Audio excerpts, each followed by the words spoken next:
Swamiji, welcome to the show. Namaste. Namaste. Nityananda ji, could you please explain yourself? How do you define Nityananda? I am a spiritually enlightened being from the Vedic tradition, spreading this science of enlightenment to the world at large.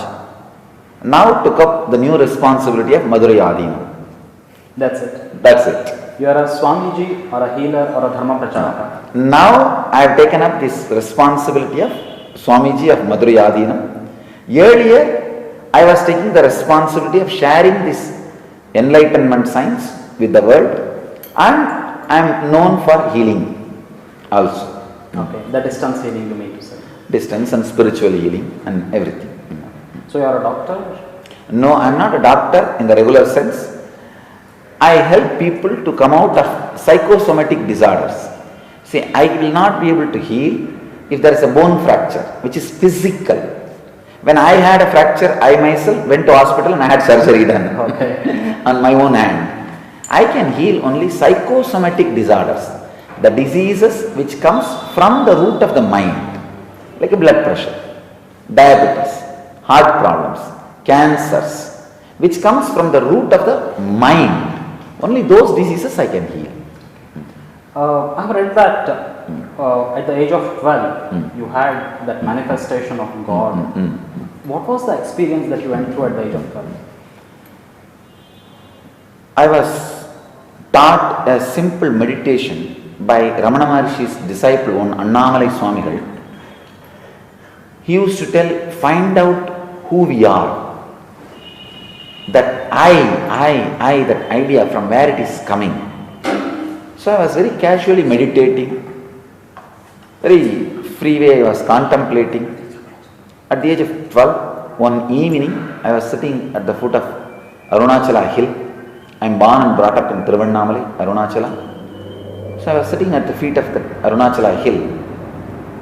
I had a strong experience, like how you feel you are alive inside your skin.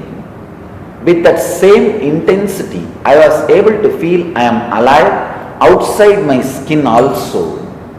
In the trees, plants, rock, and whatever I was able to see, in that whole thing, I was able to feel I am alive. You still feel that? I can say, whenever I go into samadhi, when I close my eyes and sit, or when I am not doing anything, I can very clearly see still that experience is there around me. If I am doing something, my attention is on that. The moment my attention gets back to myself, I can see that experience happening. So you feel you are universal when you go into samadhi? I feel whatever I am seeing, I am living into all that. In the inanimated things also, in the Yes. stones, in the Even sofa, in this sofa. even in the sofa. Even in this sofa, even in this kerchief, even in this floor, anything I could see, I feel that I am alive to the same intensity of how I feel alive inside the skin. And where is that energy comes from within you?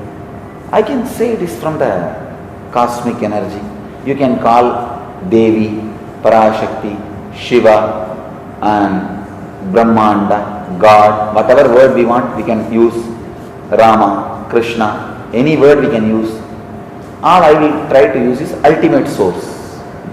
You have studied Vedanta and you promote the Advaita Siddhanta, Aham Brahmasmi. Could you please tell me, how do you define Nainam Chindanti Shastrani, Nainam Dahati Pavakaha, Na Chainam Tedayantyapyo, Na Shoshayati Marga? Please understand, the experience which comes by this enlightenment, Atma Sakshatkara, this can never be taken away even if your body is taken out of you. That is what Krishna means. This Atma cannot be cut by weapons. It cannot be made wet by water. It cannot be burnt by the fire. It cannot be destroyed by anything. So, this is what is my experience. People call this as Advaita or Vedanta. But I don't even know whether this is Advaita or Vedanta. I am only describing my experience. Advaita also points to the same experience. That much only I am able to say. This experience can't be taken away. That feeling that I exist. I know for sure if my body is destroyed this moment, I will not feel I lost anything or I am missing anything or I have not done which I want to do. I have to live something or I have to do something. That very hangover will not be there for me. I am very clear about it. So you are Aham Brahmasmi. I don't want to utter that word because that word has a lot of twisted meaning. But the actual meaning, you take it. See, I'll give you my own explanation. Whatever I feel as alive in this skin as life, how intensely I am living inside my skin. See how intensely you are living inside your skin. I am alive with the same intensity, not only in this skin, anything is around me, anything I could perceive. That's all I can say. But you don't want to utter that word Aham Brahmasmi. Because why? that's Because Adi Shankaracharya. No. What I am saying, I can utter that word for myself. I cannot utter that word for society, because the moment that word is uttered, now thousands of attacks can start.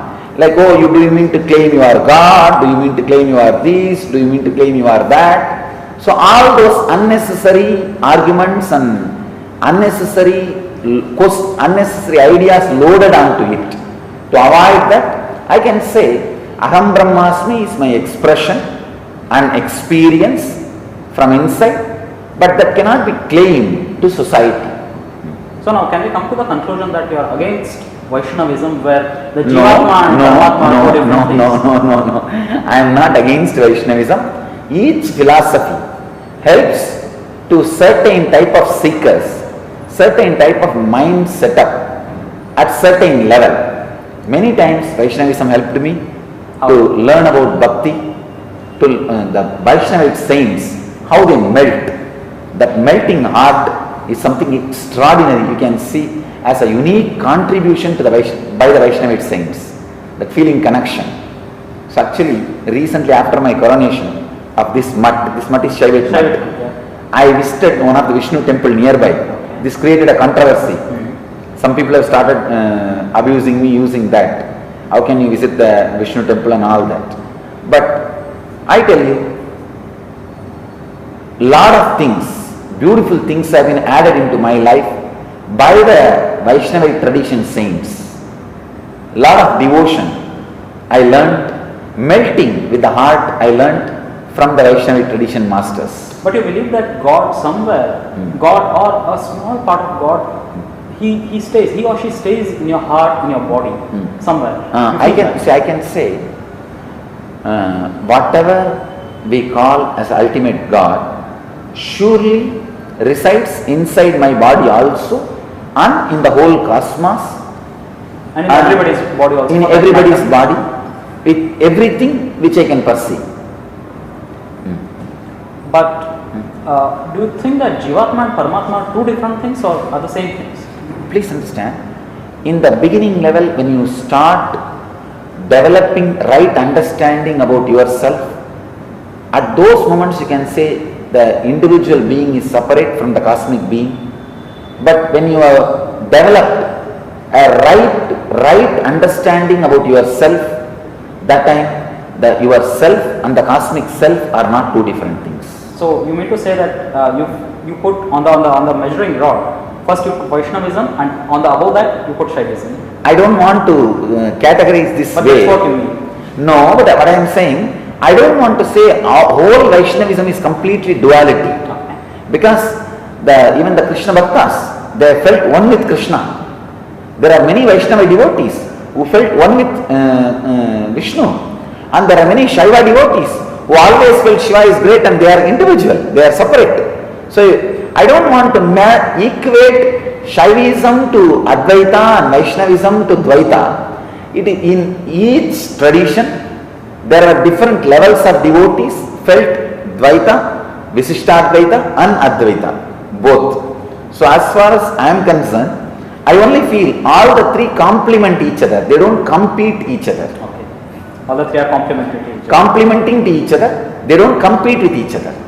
But you are not a God. I wanted to say, I am not here to say I am God. I am here to give you the experience you are God. Yeah, that's what the statement says. Your most popular, one of the quotes. Having said that, you are a sannyasi again. When people look at your attire, your jewelry and everything, they don't feel that there is a sannyasi. They feel that maybe like any other person. Two things. Of course, now after I took up the responsibility of Madurai Adinam, I am wearing only this dress, which is Madurai Adinam's uniform. Okay, you are not wearing anything. I am not wearing anything no else. No, this Madurai Adinam's jewelry. The Rudrakshas. Rudrakshas. Madurai Adinam's Rudrakshas. No other jewelry. No other. Necklaces. No. And in the future, you are not going to wear that. No, I am not going to wear any of that because of this much responsibility. Okay. So and I also wanted to answer one more thing. Yeah. Even earlier, what I was wearing, if you look at deeply, everything is completely designed based on tradition. See the dress I was wearing, it is always this dress. Maybe the color is little different. Colors, even the jewelries, everything will be Rudraksha based. It is done inside our ashram by our own brahmacharis, handmade. So please understand, maybe I wanted to present the lifestyle of the Vedic tradition, not just only the philosophy of the Vedic tradition. That is the reason I was promoting some of the lifestyle things. Lifestyle of the Vedic tradition, I believe, is very simple and very ground to earth. It is not always. It is not always. That was also one of the phases. That I can tell you. We had different phases, jubilant components, the celebrative components. So the photos now which are getting promoted are taken some during the celebration. I tell you, 90% of the time, even in Bidadi Ashram earlier, before Madurai Adinam, I was wearing only this. Maybe some celebrations time, some jubilation time, I was wearing some other color, maybe the same setup, the same design, some other color or some other Rudraksha based jewelry. But those photographs have been so popularized by now by special few medias with vested interest. They started feeling whole day I wear only that. No. Even the Shiva dress, what was the logic behind that wearing? It was one thing. In the Hindu tradition, there are different meditations. We call it Bhava Darshanas. So when you enter into that Bhava of Shiva, when you enter into that altered states of consciousness, the transcendental consciousness, when you express the Shiva's energy, Shiva's mood in the deep samadhi with Shiva, those Shiva's Rudrakshas are that Shiva's that tiger skin color clothes, printed clothes, it's not tiger skin actually, it's tiger skin printed clothes, those things naturally feels nice. When you meditate on Vishnu, wearing that Vishnu's tilak or the tulsi feels nice. It is just like my commitment and the respect to the tradition. That is the reason that Trishul or all those things. It is not that all those things are some special pride or anything. I feel not only the philosophy of Hinduism, I wanted to popularize all over the world the Bhava tradition of the Hinduism. That's all. Yeah, India has seen many saints, and to name a few, Sharda Mata, Paramahamsa, Ramakrishna Paramahamsa, Swami Vivekananda, they never did like this. But you please understand, Ramakrishna used to wear sari when he goes to the Devi Bhava and Sakha Bhava. He was practicing, considering himself as Devi's Sakhi, friend. Those days he used to wear sari, and when he was practicing the Madhura Bhava with Krishna, Sri Krishna, he was wearing the sari.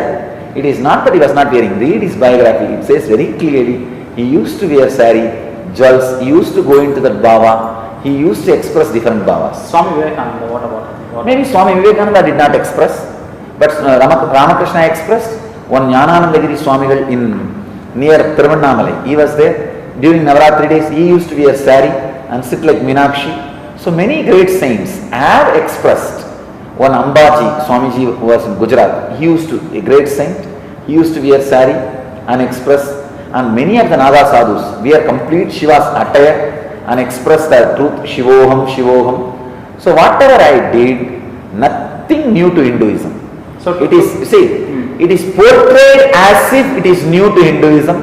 It was not new to Hinduism. It was not against the tradition of Hinduism. It was completely in line with the Hindu tradition. So to which god you relate with? Is it Shiva again? I can tell you one thing. Mostly I relate with Shiva. But when I speak on Bhagavad Gita, I relate with Vishnu. When I speak on the Devi's teachings, or Devi Bhagavata, or Chandi, I relate with Devi. Mostly you can say I can relate with Shiva. When you feel that you want to relate with some goddess, no, I don't. I don't feel like relating with anything. When I say relating, it's like connecting, feeling connected with that and becoming one with that. So it becomes automatically, or you put external pressure on yourself? No, there is no external pressure. Okay. It's like an internal digging. Okay. Internal tuning. When I tune, in few seconds, the individual idea which is talking to you dissolves into that existence, into that presence. Okay. But now your devotees are going to miss the celebrity side of the Hinduism, or what you say, the other side of Hinduism now, because you have become the next pontiff of the Adinapiti. That's true. So you're not going to wear anything like this. Of course, they may see, what I am saying, they may miss that, but that is okay, because I took up this responsibility knowingly that through this responsibility I will be able to contribute more to Hinduism, so I took up this responsibility. What is your ultimate goal? Ultimately, I wanted to share this experience of enlightenment with at least few million people. That's all. Not moksha. This moksha means, that is what I call enlightenment. You see, moksha while you are living in the body is enlightenment. Moksha after leaving the body is Videha Mukti. Jivan Mukti, Videha Mukti. Jivan Mukti means having moksha while you are in the body. Videha Mukti means having moksha while you are without body. So you have already attained the level of moksha now. I can say I have attained the Jivan Mukti. I can share the glimpse of Jivan Mukti to people and inspire them to travel and evolve to the level of Jivan Mukti. That's all. After the physical life is over, you want to take birth again? I may not take birth again. Why? Because I don't have any desire to take birth again. Punarapi jananam, punarapi maranam. Punarapi janani jathare shayanam. Yaha samsare bahudustare. Pahi murare, pahi murare. What do you say about this? Is it you don't want to take another birth? There are thousands and millions of people who are struggling with poverty, illiteracy, hunger and everything. You don't feel like taking birth again with either kind of with more power, with more enlightenment, and share the same light and the same enlightenment to these people? I see. Are you not becoming selfish by saying that I will not take birth after this? This taking one more birth, those things are really not with our will. After that enlightenment experience, the intuition guides. My intuition is very clear, I will not be taking one more birth. That's the reason I am saying. So your it is not that, no, I am not hating taking one more birth. It is not that I don't want to take one more birth. I can see very clearly I will not be taking one more birth. Because to take one more birth, certain stuff is required in your system. I don't see those stuff in my biomemory to take one more body. So your intuition is somewhere guiding you that you will not take one more yes, body. I won't take one more body. Okay. And that's going to be a loss to the millions of people again. I feel whichever energy is working through this body and guiding people will continue to be available for the people when they ask, when they request for the help. You'll become I can say, not assume the physical body, but the subtle body will be continuously helping them. Even after your... Yes, even after I leave this physical body, they will be continuously guided. By you only? I can say, the ultimate me, which is not directly talking to you now. Okay. So there is no name for that, there is no sex for that. There is no name, there is no nothing for it. That me will be helping them, but they may not be able to relate directly with that me. So this form may be used like a subtle diagram, like a negative or positive, to relate with that. So you have said that you take something from Advaita, something from Vishishtadvaita, and something from Dvaita. You combine all these things and you formulate your own theories, your own teachings in your laboratories. No. I never said I take all the three and combine my own. Okay. I only said all the three complement each other. Okay. So I try to guide the seeker from whichever level he is trying to relate with. So on what are the basis for your teachings? I mean, is it Vedas, the basis for my teachings are Upanishads, Patanjali's Yoga Sutra and Bhagavad Gita, and there are 14 books of Saiva Siddhanta literatures. So those are the basis? Those are the basis for my teachings. Okay. So you have thorough knowledge on Bhagavad Gita? No, I don't want to say thorough knowledge, Okay. I have certain experience with which I relate with Bhagavad Gita. In the light of my experience, I relate with Bhagavad Gita. Okay. But, okay, again, what do you think? I mean, stating all these things, how many people you are able to reach directly and through your powers of enlightenment and everything? So, few things. There is no such measure as how many people I reach out and all. Okay. If you ask me number, per day 1,20,000 people watch me through the internet, live satsangs morning and evening. And second, I am the most watched guru in the internet for spiritual discourses, not for other scandals and rumors and all that. I am the most watched guru. So these are the things where you put numbers.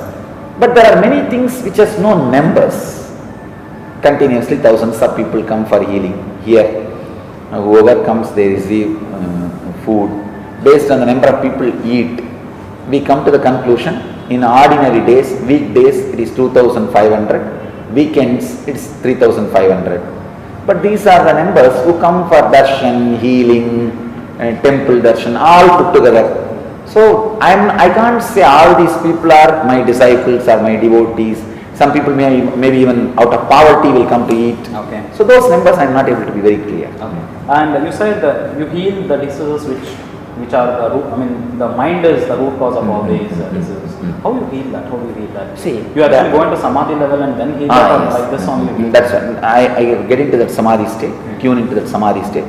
In the samadhi state, each person, the mental patterns which he creates, which forms the root of diseases, can be removed and altered. The person can be helped. So I help the person to remove that pattern by initiation or awakening his kundalini energy. So he gets out of that pattern which is causing the disease. So when he gets out of that pattern, he comes out of the disease. So it's a one-time solution that you're giving to the people? No, I don't want to say one-time solution. It's based on the disease. For example, if it is just some allergy, it's only one-time solution. Okay. If it is a cancer, maybe few days they need to meditate and have the initiation. If the cancer is in third stage also? Third stage also, I will be able to help the quality of life, and there are many people who have completely walked out of the cancer, but I can't say 100% everybody has walked out of the cancer. If I have to say the percentage ratio, first stage, second stage, more than 90% people walk out of the cancer. Whoever I touch, and it's the third stage, fourth stage, at least 60% of the people walk out of the cancer. But all 100% of the people, the pain comes down and the quality of life increases. That I am able to be assured 100%. Somewhere in this process you'll be losing your power and your energy. No, I don't lose any power because I am not like a borewell. I feel I am like an ocean. It goes on and on and on, that's all. There is no such thing, I have a bank and if I empty, the bank balance will be reduced. No. Nothing like that. I just feel very clearly I am like an ocean. I am only connecting them also to ocean. Okay, on the contrary, you get the interest on that. On the contrary, you get the interest on that, on the balance. There is no interest also. Okay. It's like an ocean. When they connect with the ocean, they are also filled. I am just happy, that's all. Okay. And what is the secret of this distance healing? You sitting here in Bidadi or in Madurai, you heal somewhere who is sitting in thousands of kilometers away in US. See, what's the secret? When I go into samadhi, the space and time does not create distance. There is no distance. So So it is zero? It is zero distance.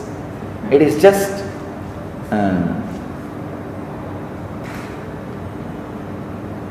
operating from the source. That's the right word. And where is the source? The source is you. No. See, when you go deep, I go deep. Where both of us meet is source. Okay. So when I go into deep, when I go to the source, I can pull you also into the source.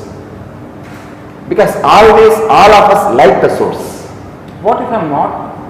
If I don't have faith on you, is it possible for you to, okay. you know, see what I'm pull saying? me to that source? If somebody has no faith on me, see, I don't even request, I don't even ask the faith as a prerequisite. I call it feeling connection.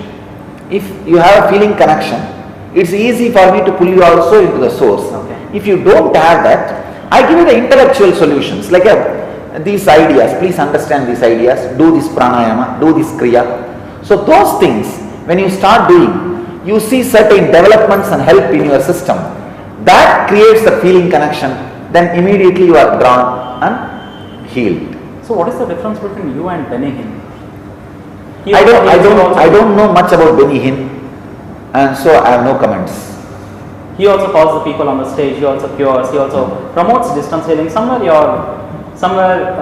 Maybe your ideas only what Benny Hinn is. I do not know about Benny Hinn. I learned this science from my guru in the young age, who taught me based on 3 books: Spandakarika, Shiva Sutras, and Patanjali's Yoga Sutras. He taught me these 3 books. From these 3 books, he taught me this science. So I do not know about Benny Hinn, so I can't comment about it. Okay. And science clearly says nothing can be created out of zero, but you create out of zero. How it is possible? No, I don't create anything out of zero. The vibhuti. No, everything is teleported. Please understand. Much of it is teleported. Means it is there in my temple, in my ashram, or in the room where I am staying, or the meditation hall where I am sitting and doing. Much of it is kept in that room. It disappears from here and appears there. It is mostly teleporting. Rarely the materialization happens. That also, from the nature, it gets materialized. Very See, for difficult to example, understand and get convinced on this. If you please elaborate on this. See, the problem is, these are mystical sciences. Before itself, I want to make a statement. I do not claim any of these powers. I do not claim I am special by any of these powers. If people feel when the devotion and enlightenment connects with each other, miracles happen as side effect. Okay. So when the devotee's devotion connects with the enlightenment experience in me, miracles happens as a side effect. So I do not claim. Now if you ask me, please materialize and show, I can't do. I don't have the power. Then how it happens? You mean to say that when I sit in samadhi, when they intensely ask, it just happens. I only know this happened. I can only tell the information, but I myself do not have the will to decide or guide. It's like I won't be able to decide, today let me materialize on US, tomorrow let me materialize on Singapore. That will is not in my hand. Okay. I only sit. When people send me email or send me a question, send me the request, I say, all right, let your devotion be fulfilled. This happens. But you teleport only vibhuti. Why not this chair? Why not this sofa? Let me be very clear. No. I don't have, see, even when I fall into samadhi, my body does not have the capability or the bandwidth to teleport more than 1 square inch matter. Maximum the object which has been teleported through whatever you call it, using this body, is only 1 square inch. That much energy only is expressing. That's all is happening.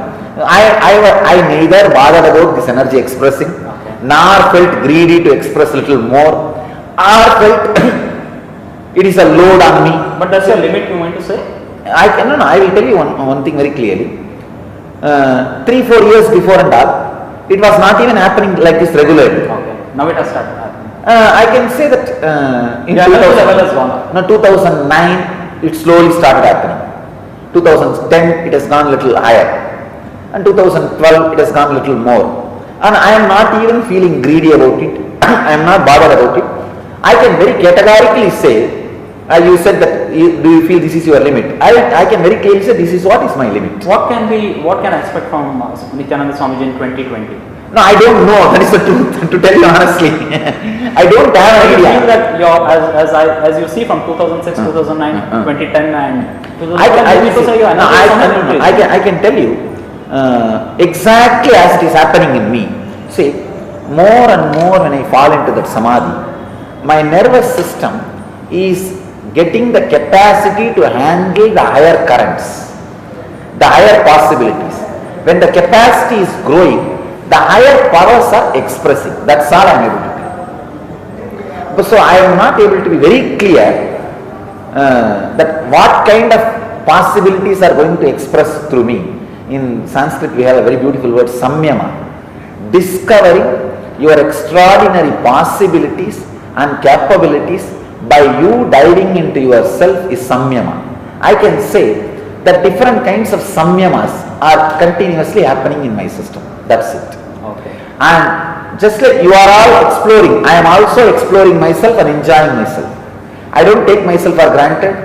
I am also exploring myself. To tell you honestly, just in front of me, somebody sits, we have done some scientific experiments about materialization. When somebody sits in front of me and those scientists are asking, Swamiji, now you please fall into samadhi and try to materialize. When that materialization has happened, it is not that everybody felt relief, even I felt relief, oh God, it happened. So you understand, there is no guarantee or there is no surety or there is no such thing that those powers are under my control. Actually, I am under the control of those powers. Yes, please go ahead.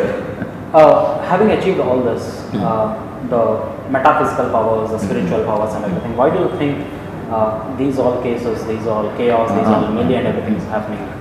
Usually. To be very particular with if we take the first case in 2009, which dropped up with Ranjita. It was not a case, it was only a scandal and rumor. So it was not a case, legal case. What about the video you want to say? It was morphed, you said? First thing, the video is completely morphed. We have 4 reports from the American FBI. You see, the experts who give witness for FBI, using FBI expertise, FBI machineries and FBI standard methodology, they analyzed and very clearly presented it is marked video. Second, you are not that the person who is actually there. The act which is shown is never happened by me. There is some other person and the other lady. I do not know how they overlapped, how they did and all that. If I can give you all the 4 reports, one thing I can be very sure, the acts which are being shown in that video, I did not perform. This I am making it very clear and I can give you clear proof. This is first thing. But you have faith on the US agencies, you don't have a faith on Indian agencies. No, 2 things. The US agencies have very clearly said the sophistication of the software which are used in many Indian laboratories, we don't even have the machineries to diagnose those sophistication. Indian laboratory we have only Adobe 2 software. Till Adobe 2 software only they can diagnose, they can find it. This is the reports are saying this has been developed using Adobe 8, which is not in which is not available in India. Which is not available in India. I can present all the 4 reports to you. Not only those 4 experts have given a witness, and they are also given an affidavit. They are ready to appear in US court or Indian court, any country's court, to give expert witness. So again, but why that thing popped up? I feel you have enemies. From the social level, if you want to ask, there are a few very powerful people trying to grab one of our property in Chennai, which I did not allow because we wanted to build an hospital there for social service. So when I did not allow, then all these blackmailing, everything started, and they created this whole thing and big problem. They blackmailed you directly? Yes, using my ashramite, to my ashramites and all that. We have even given a case in Tamil Nadu to Tamil Nadu CVCID. It is investigation is going on. In that case, 4 have been arrested already. Saxena, who was the COO of Sun TV, and Ayyappan, who is Saxena's right hand, and Lenin Karappan. Just now he got the bail and came out, and his assistant Prasanna. The two more persons are absconding. The Lenin's brother Kumar and Arti Rao. These two are police is searching for them. So the case is going on, and I feel in the social level it was a blackmailing and extorting money. That effort, that is the whole conspiracy. The cosmic level, I feel all masters, when you see, all pathfinders are pathbreakers. All pathfinders are pathbreakers. So naturally, when so much of good is done to society, there will be some revolt from some corners of the society, some parts of the society, based on their own various unconscious patterns. Each master has to face this and succeed in this whole war. So it is the fight between the Sattvic people and the Tamasic people. I don't want to name those big words and create more anger in them. I can only say one thing. It is a fight. I know for sure I am dharmic, I am legal, and divine is supporting me. I will win the fight. I will win the war. Okay. After 2009, after Ranjita's case, there was a gap, and suddenly the Arti Rao case. See, why there was a gap and why it's against him? No, you should know the funny thing. In 2010, November, our statement, whatever you call, our false statement was submitted to the court by Karnataka CBCID, and I don't know, for various reasons it is stuck in the High Court. Maybe court has felt there is no stuff in the whole complaint, and if you read the complaint and see her statement very clearly, even a common man can say she is lying, because she says from 2004 to 2009 she was raped 50 times. She was not kept inside the room, or she was not kept in the ashram, and she was with her husband staying, and her father and mother were only staying in the ashram. She always used to go and come back. She was traveling to and forth from US to, she used to come and go, and that apart from that, she is a BITS Pilani graduate, highly qualified. She says 2004 to 2009 she was raped, and she comes out in 2010, almost after 14 months gap of last incident which she claims. And between, I was arrested, I was in prison. Anybody, when somebody is arrested, is the right time to come out. I was arrested in April. You see, the false FIR was filed on me on March 4th, and I was arrested in April 21st, came out June 13th, and July, August, she did not come out till then, and she suddenly comes out. Means there was some blackmailing and bargaining, extortion effort was going behind the back. So when she contacted the Vidya Ashram? No, different people. She approached you? Not directly to me, through different people. The extortion effort, all that was going on. Tried to blackmail. Blackmailing, extortion effort, all that was going on. We have presented all the evidence to the Tamil Nadu CBCID, and all the effort was going on. When they found very clearly I am not going to budge, they gave this false case. And that also was practically sleeping in the High Court. Now I became Madurai Adhinam. Now she felt, oh, this is too much. Now I have to do something to defame him. She comes out and gives a statement in media. Actually, she is being searched by Tamil Nadu CBCID. She is avoiding the investigation. And second, she has 3 summons from Ramnagara court, and she has 2 summons from Varanasi court, and she is being summoned many times by the US court, some civil litigation. She never appeared in any of that. Is she that strong to avoid all these? Seems to be. I feel maybe somebody is using her. Who? I don't know who. Still I am not able to pinpoint. A group of people who worked against me earlier. Maybe they are using her. You're pointing out to Sun TV again?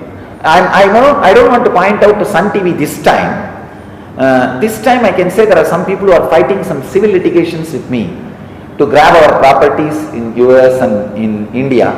Those few people may be using her. I think this time I am not pointing out to Sun TV. Okay. I am very clear, because this time when this whole thing, whole crisis, Sun TV did not come in the front, and they did not do what they did during 2010. Okay. in the media or also in the common people's world, actually, people are talking, reporters, journalists are talking that there is a competition between Nityananda Swamiji and one more strong spiritual leader, and that led to all this confusion. No comments. But somebody is there, of course, controlling Artida. I feel she is being used because you can very clearly see the words she is uttering. It is just a simple lie, a very open lie. A Pitts Pilani graduate who is living with her husband, alright, she says 50 times 5 years. Once she share at least once with her husband. Forget about rape, even if it was an extramarital affair. How will you be able to hide an affair for 5 years? A man who is so busy continuously talking, reaching out to people day in and day out. I actually wanted all the date and time she claims the incident. I can take out all my videos and put it in front of court. I am going to do that only. Because all the time and date she claims, I must be sitting somewhere and giving some classes and programs. My whole life, 24 hours, I am too busy continuously living with public. Literally 20 hours I am in front of camera in public. The remaining 4 hours when I sleep, which is not getting recorded, somebody marks and releases. So it's all the real estate. So it's all the real estate thing which I can say real estate and money. Real estate and money, not just Bidadi. Okay. In and around Bidadi, Chennai, Hyderabad, US, all this property grabbing effort. That's all. Swamiji, from where do you get the funds to run the ashram? Completely from public donation. We have all the trusts completely audited, accounts is submitted, everything is clearly accounted and legal. Year by year, your funds have been what kind of a graph it's showing? It is increasing or decreasing or what? I don't want to say increasing or decreasing. It is happening, but whatever comes, everything is audited and accounted and open to public. It is left, it is put even in our websites. It's uploaded. It is all open information. So it's completely in black and white. It's completely in white, no black.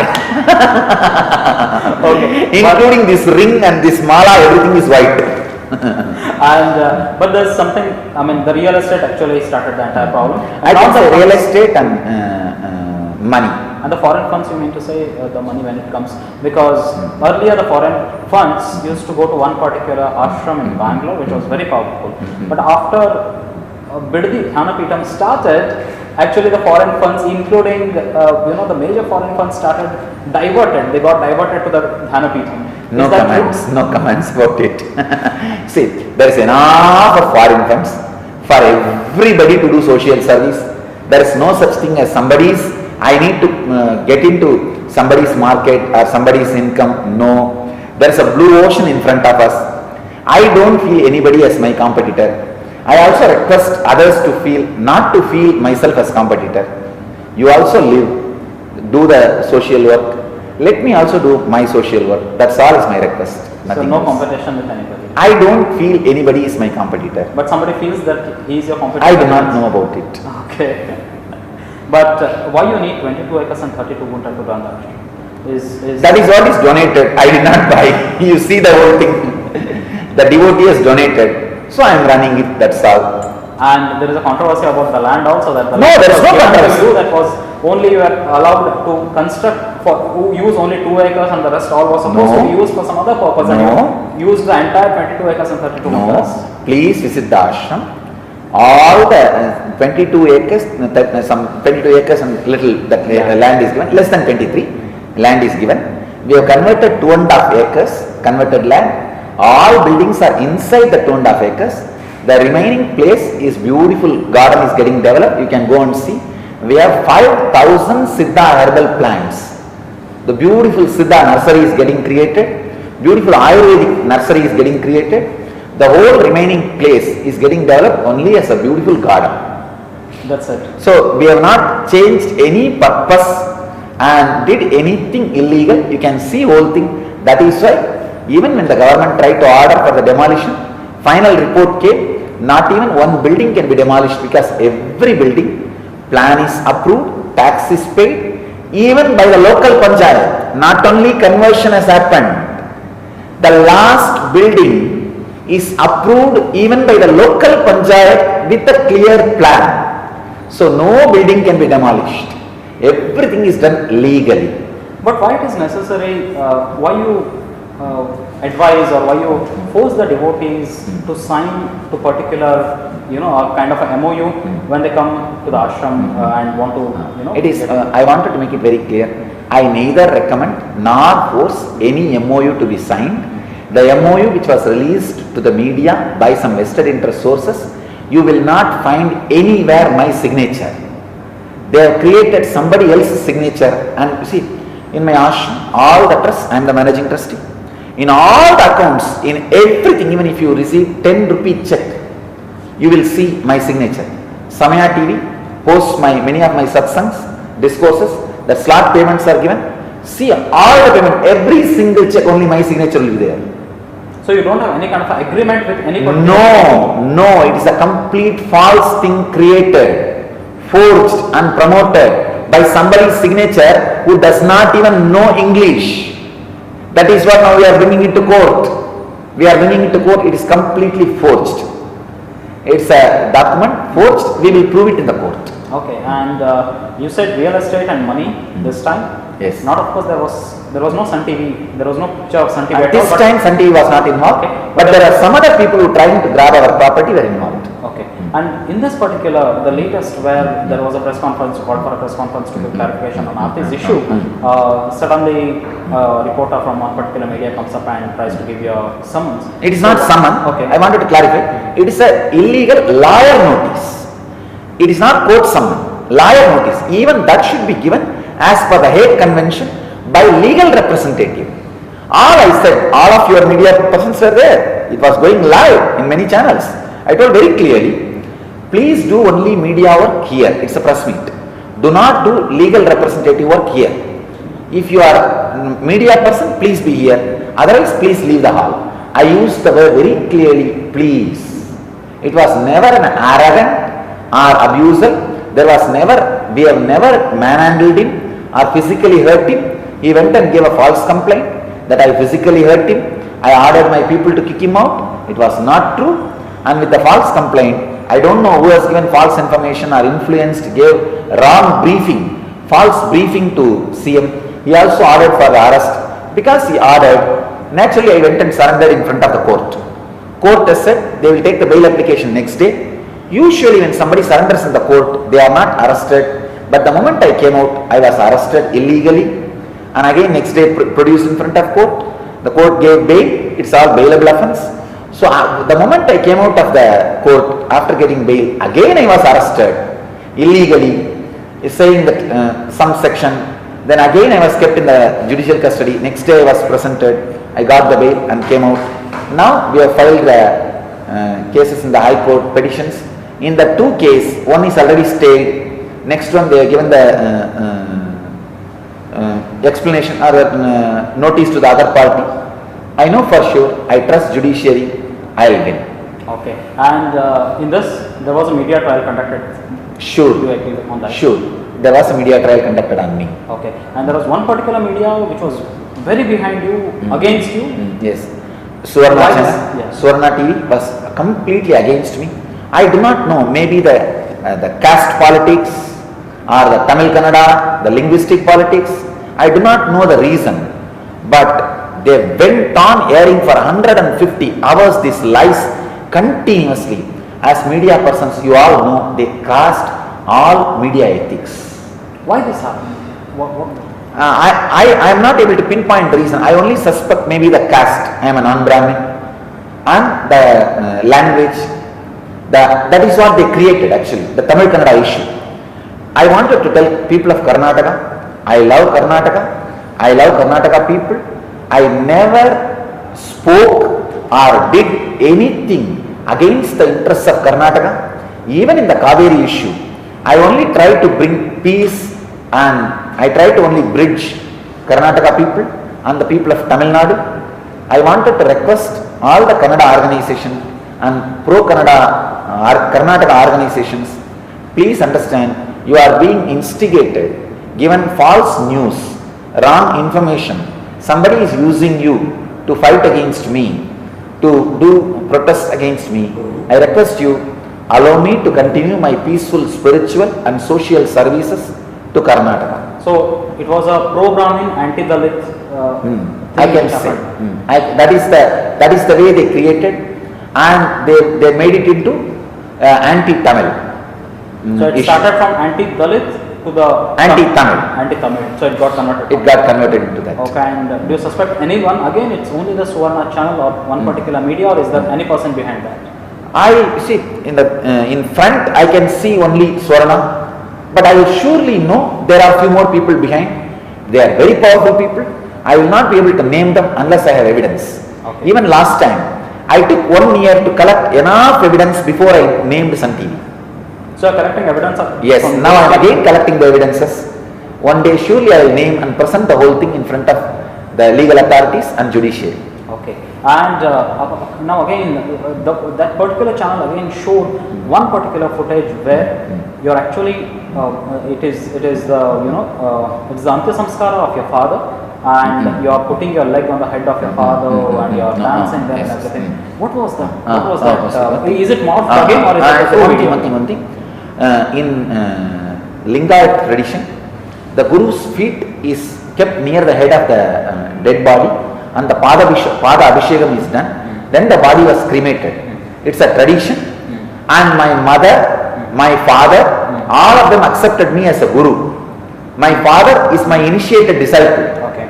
My father requested that after his death, I myself stay there and my mother and my brothers conduct the ceremony and he cremated.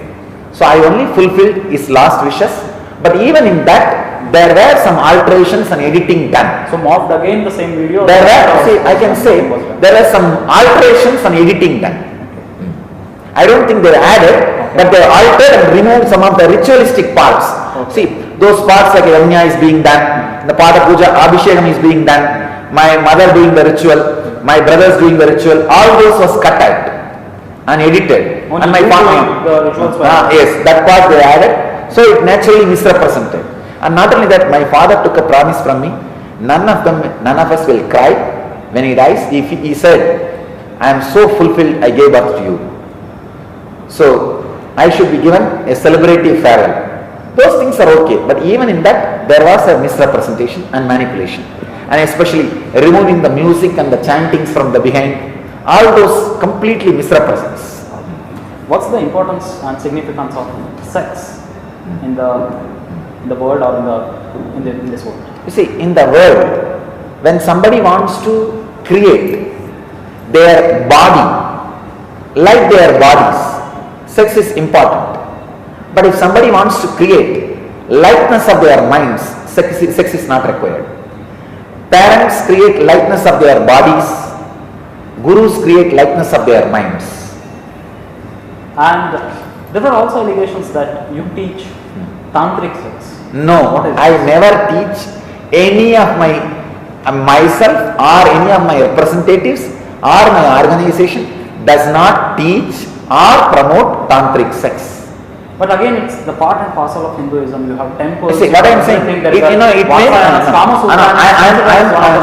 I am not saying it is not part of the Hinduism.